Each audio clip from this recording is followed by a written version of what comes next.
Hi, I'm Reverend Hannah Adair Bonner. Throughout history, people of faith have been living into a certain form of solidarity that chooses the law of God over the law of man. We saw this when Harriet Tubman broke the law that said that people could be held in slavery in order to sneak people past the police to freedom. We saw this when Christians hid people like Anne Frank from the Nazis who had made it legal to kill people who were Jewish. This particular form of solidarity is the one that is most needed during difficult days, like the ones that we now face.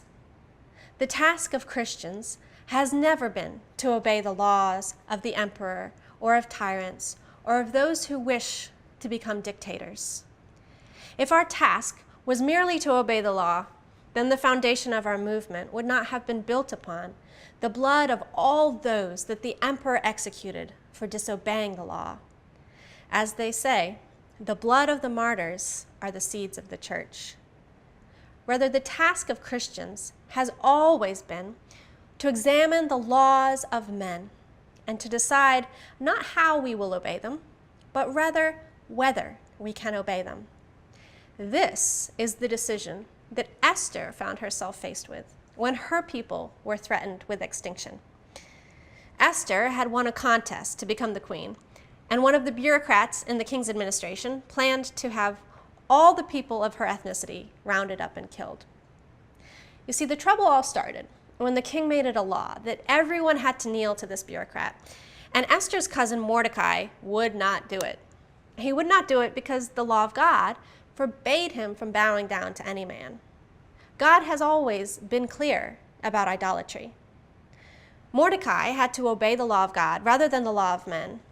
Because of this, Haman, the government bureaucrat, planned to have all the people of Mordecai and Esther's ethnicity killed. The only way out of this situation was for Esther to break another law and go before the king to ask for mercy. Esther was scared to do this. She knew that because she had the power and privilege of being married to the king, she could hide who she truly was and try to escape. Instead, she agreed to break the law, to be in solidarity with her people, even though she could have hidden her connection to them. As she said when she decided, "When this is done, I will go to the king, even though it is against the law. And if I perish, I perish." This is what we see from all of those who we lift up as our greatest examples of what it means to be a Christian. Mother Teresa, who was willing to put her health and life at risk by ministering to those with infectious and deadly illnesses. Dietrich Bonhoeffer, the Lutheran pastor, who stood up to Hitler when he, like Haman, was seeking to kill all the Jews. Reverend Dr. Martin Luther King, who broke the law and was arrested many times, fighting for rights and equality for citizens of the United States. Solidarity calls us not only to look at how a law affects us, but how it affects our neighbors. Solidarity calls us to examine whether a law is right and just, and not to simply obey it because it exists. The task of a Christian, therefore, is not to obey the law, but to discern wisely and faithfully whether we can obey a law. The days are here, as they often are, when we must each decide for ourselves how we will live in the nations where we reside. We have a choice about whether we will remain silent simply because a law does not harm us individually or cause us individually discomfort.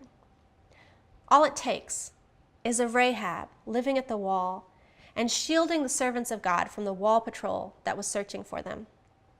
All it takes is a Ruth binding herself in solidarity to a Naomi of another land, refusing to let her walk through struggle and uncertainty alone. All it takes is an Esther saying, "I will go to the king, though it be against the law, and if I perish, I perish." We have been called to be a people united in solidarity from all nations and tribes and tongues, and we will stand together, and we will stare directly into whatever threats come our way, and we will endure them as a people united, as a people offering the solidarity to one another that Christ offered to us. Like Ruth chose Naomi over her country. Like Rahab shielded the spies that climbed over the wall. Like Esther broke the law for a people threatened with obliteration. We will stand together, and that, my friends, will make all the difference.